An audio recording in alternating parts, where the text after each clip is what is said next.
Hello po, mga kababayan.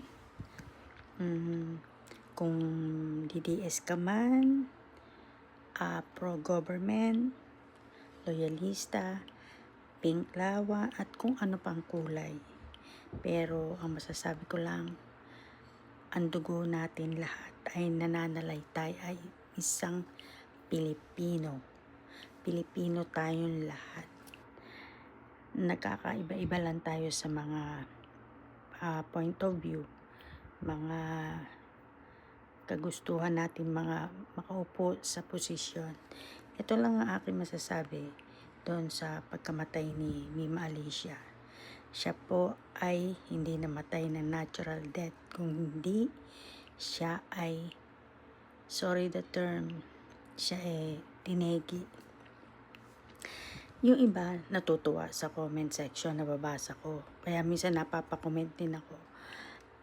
Kasi kagaya ko, dati nung una, gustong gusto ko talaga na may kamay na bakal. Ang talagang gusto ko is yung mga drug lord ang masugpo para yung mga nag-a-addict ay mawala.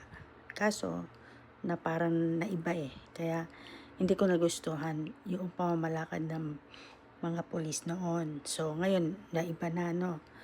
Ngayon palibhasa si Mima is pro-government.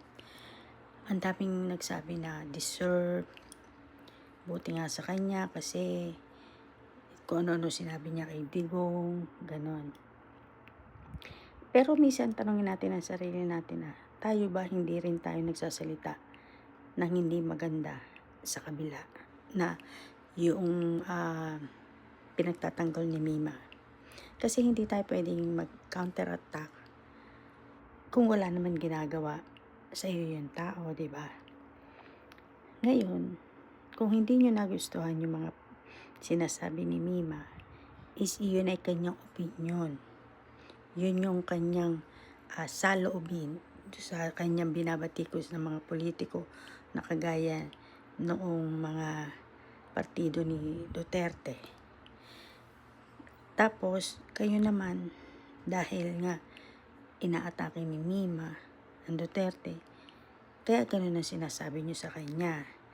Which is the same lang, kaya hindi kayo dapat pwedeng mag-judge sa kanya dahil kayo rin ay ganun. Ganun din ang sinasabi nyo. Kaya huwag kayo manalangin ng ganyan sa kapwa nyo. Yun lang.